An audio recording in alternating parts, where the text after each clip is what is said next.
हरि ओम friends. सभी भाइयों बहनों को मेरा आत्मवंदन। सभी के पार्टिसिपेशन से हम जो बुद्ध पुरुषों ने, रमन महर्षि ने, निसर्गदत्त महाराज,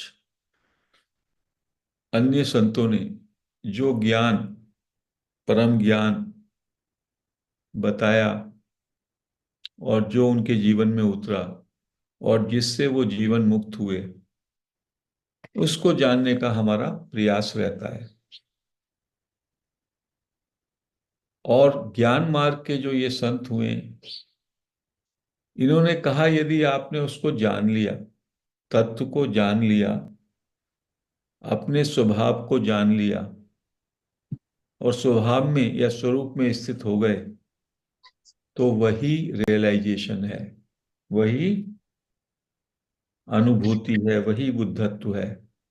तो बुद्धत्व के लिए, रियलाइजेशन के लिए जो इधर उधर दौड़ते हैं, भागते हैं, यहाँ जाते हैं वहां जाते हैं, कहते हैं वो सब कुछ जैसे जैसे आप ज्ञान में उतरेंगे तो लगेगा वो सब व्यर्थ ही है।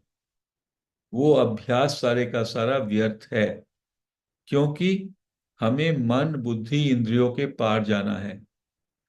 हमारा शरीर, मन, बुद्धि, इंद्रियां और सेंस ऑफ ईगो, ये सब प्रकृति के क्षेत्र में आता है। प्रकृति क्या है?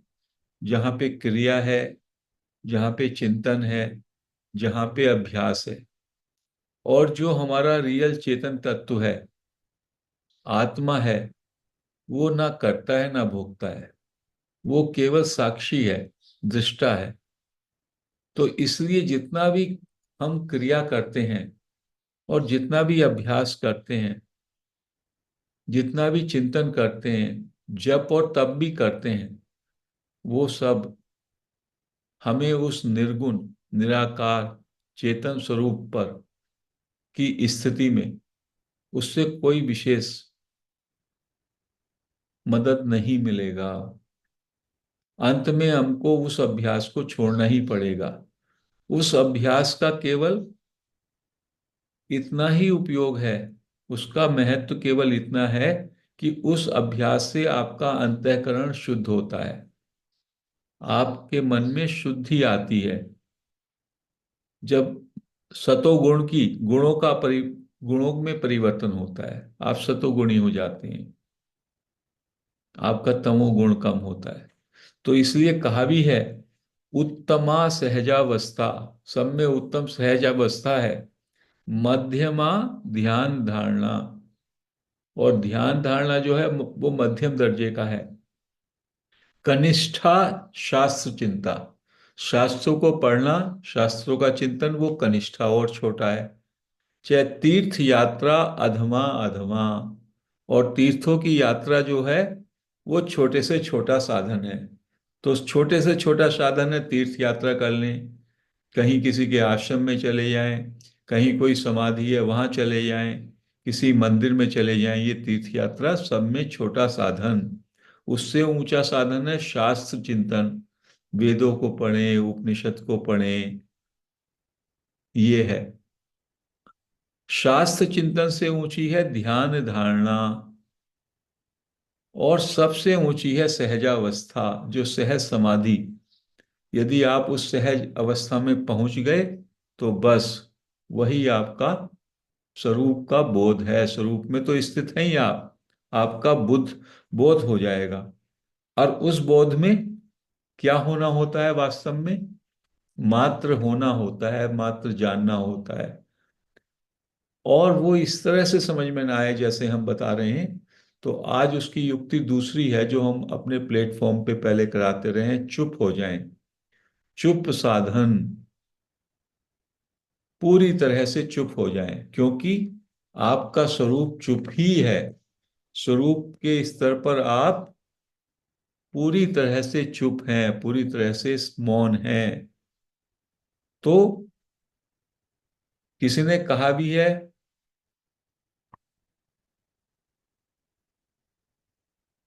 सहज तन मन सहज पूजा, सहसा देव नहीं और दूजा। ये हरिराम दास एक महाराज हुए हैं, उन्होंने सहजावस्था के विषय में कहा कि तन मन सब कुछ सहज हो जाए और सहज अवस्था की ही पूजा हो, और सहज अवस्था से बड़ा कोई देव नहीं है, ये उन्होंने बोला। कबीरदास जी भी कहते हैं, साधो सहज समाधि भली। सहज समाधि लग जाए बस, फिर कुछ और कुछ करने को जानने को रहता ही नहीं है। और सहजावस्था का इसका इस सहज स्वरूप की प्राप्ति का उपाय क्या है, ये सहजावस्था कैसे आए? कहते हैं बाहर और भीतर से पूरी तरह चुप हो जाएं। बाहर और भीतर से पूरी तरह चुप हो जाएं।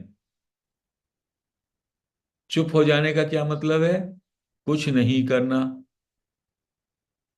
कुछ भी ना करना, कुछ भी ना सोचना, कुछ भी ना समझना। लेकिन कुछ ना करने का भी आग्रह भी नहीं रहना चाहिए। अभी आप बैठेंगे चुप होने में, तो जैसे करने का, सोचने का, जप का आपके अंदर आग्रह रहता है, मैं राम नाम जपूं मान लो, ये अभ्यास का। अब आप आग्रह हो जाएगा उसका विपरीत, ना करने का। तो उसमें भी मन आपका है। यदि आपने कोई संकल्प लिया कुछ करने का, तो वो भी एक संकल्प है, वो भी मन के राज्य में आता है। और ना करने का लिया, वो भी आता है। और जो ये चुप साधन है, सहजावस्था है, इसमें कोई संकल्प विकल्प रहता ही नहीं। तो अब ये बड़ी भारी समस्या है। हम लोग चुप होके बैठें और हमारे अंदर यदि यह आग्रह रहे कुछ नहीं करना है, कुछ नहीं सोचना है। हम रोज बोलते ही हैं, ध्यान में आपसे कहती हैं, कुछ बिना किए, कुछ बिना सोचे समझे, बिना कुछ चाहे, जैसे हैं बस वैसे हो जाए। वास्तव में वो चुप ही साधन है। लेकिन उसमें भी आप अपने मन में, मन से जुड़े रहते हैं, मन से आपका संबंध विच्छेद नहीं होता। क्योंकि जैसे करने का संकल्प होता है, ऐसे ही ना करने का भी आग्रह होता है। तो अंत में कोई भी आग्रह ना रहे, ना करने का ना करने का, तब चुप की स्थिति बनेगी। तो उसमें संतों ने क्या सुझाया? शुरू में आप सहजता से ना करने का आग्रह के साथ ही बैठे, कुछ सोचना नहीं, कुछ करना नहीं, और शांत हो जाएं।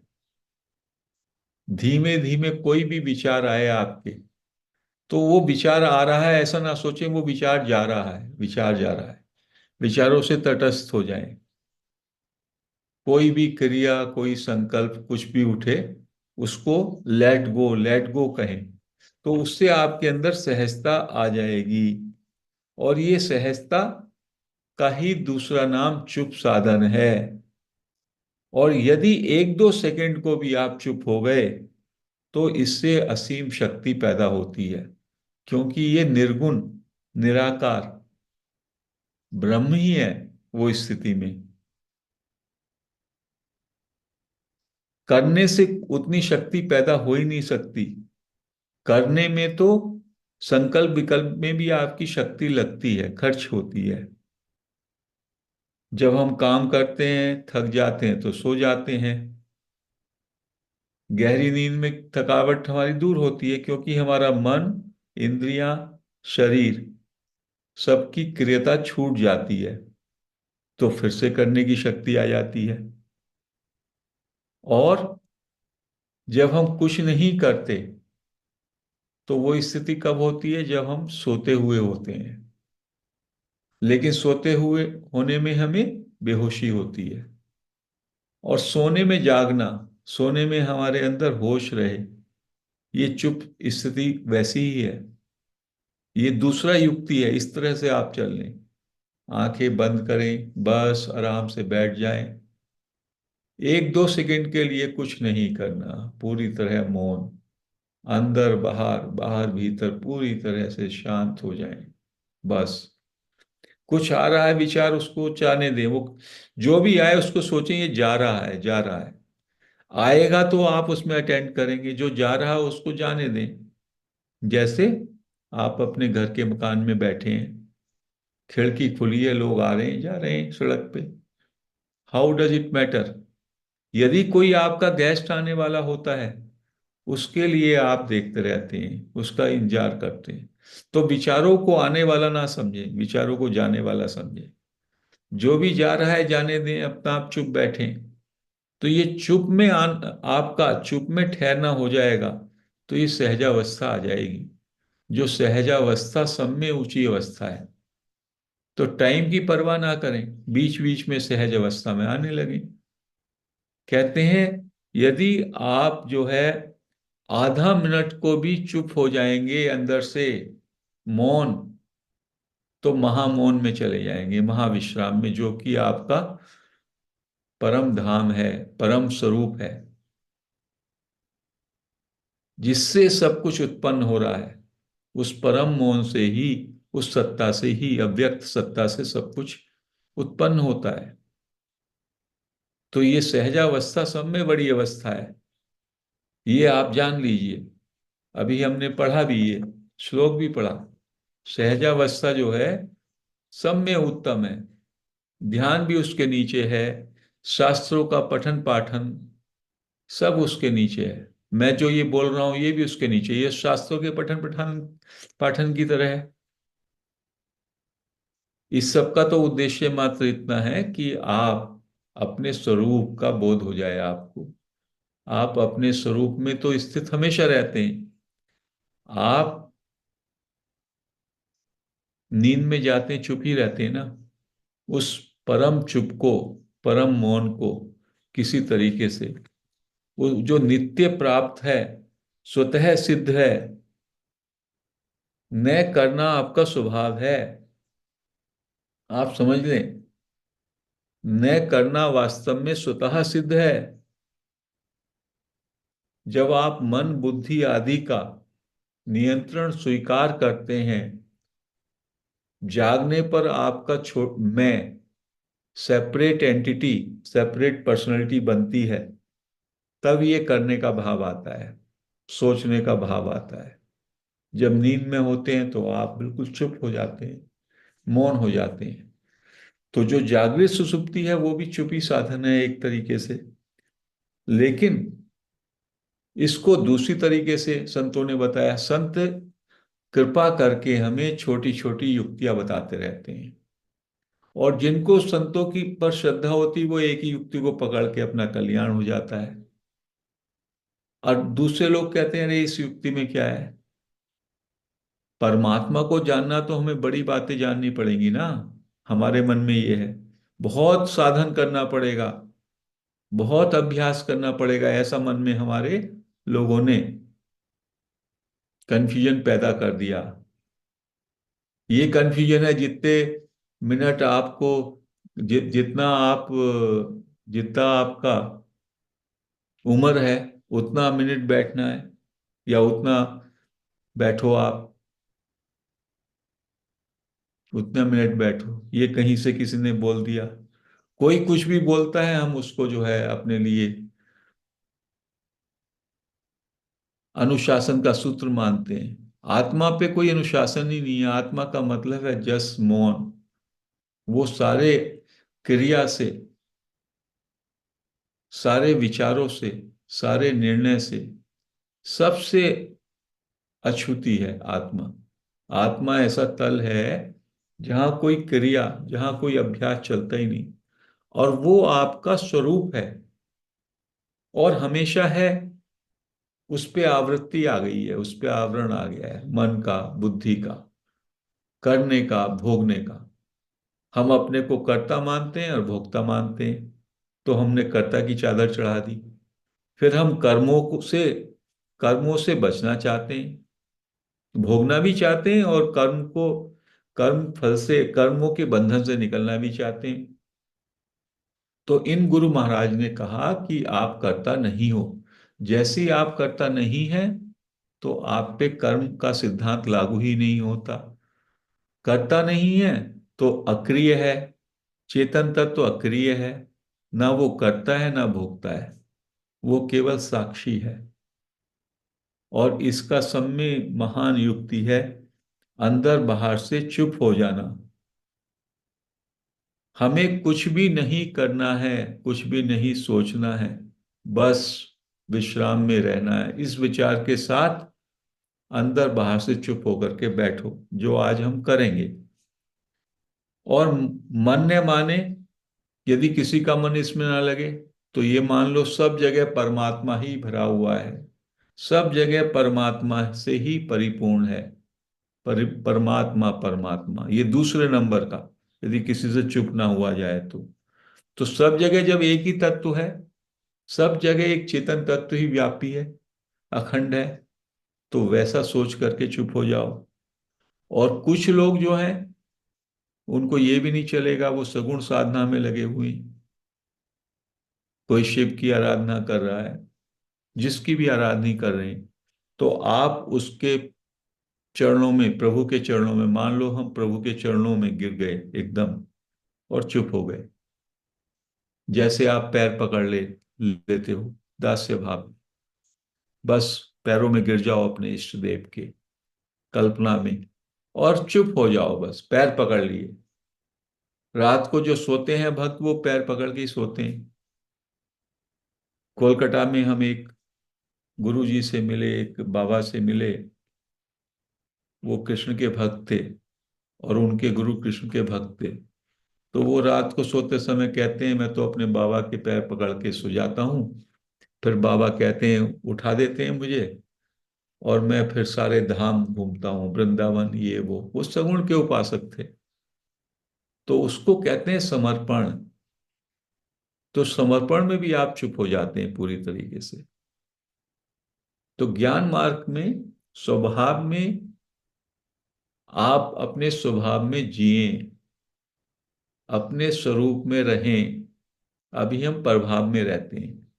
मन बुद्धि क्रिया का क्षेत्र प्रभाव का है, और अक्रियता का, अभोक्तृत्व का, वो अपना स्वभाव है। केवल जानना, ज्ञान मात्र। तो इस चुप साधन को हम आज करेंगे। चुप साधन में शुरू में तो हम लोग, हमारे अंदर न करने का भाव थोड़ा रहेगा, न करने का आग्रह रहेगा, बट धीमे धीमे न करने का भी आग्रह चला जाएगा। तब वास्तव में न तो करने का भाव रहेगा और न करने का भाव रहेगा, कोई भी आग्रह न रहेगा। करने का जो आग्रह है वो भी एक संकल्प है, और न करने का आग्रह वो भी एक संकल्प है। करना भी कर्म है और न करना भी कर्म है, इसको समझे। करने में भी आपको परिश्रम होता है, और जब आप न करने का सोचते हैं उसमें भी परिश्रम होता है। तो करने और न करने दोनों से पूरी तरह से मतलब न रखते हुए चुप हो जाएं, तो आपका प्रकृति से संबंध विच्छेद हो जाएगा, और आप परम विश्राम और परम मौन मौन में आ जाएंगे। हमारी क्रिया चाहे तो शरीर की है, शरीर की क्रिया होती है स्थूल क्रिया, चाहे मन की क्रिया हो, मतलब सोचने की क्रिया हो, वो सब प्रकृति की है। तो चुप हो सके हम, करने का भी भाव नहीं, ना करने का भी भाव नहीं, और पूरी तरीके से ना सोच ना सोच। जब हम उस स्थिति में आ जाते हैं और परम मौन में आ जाते हैं, तो वही सहज समाधि है, वही सहज अवस्था है, और वही जीवन मुक्ति है।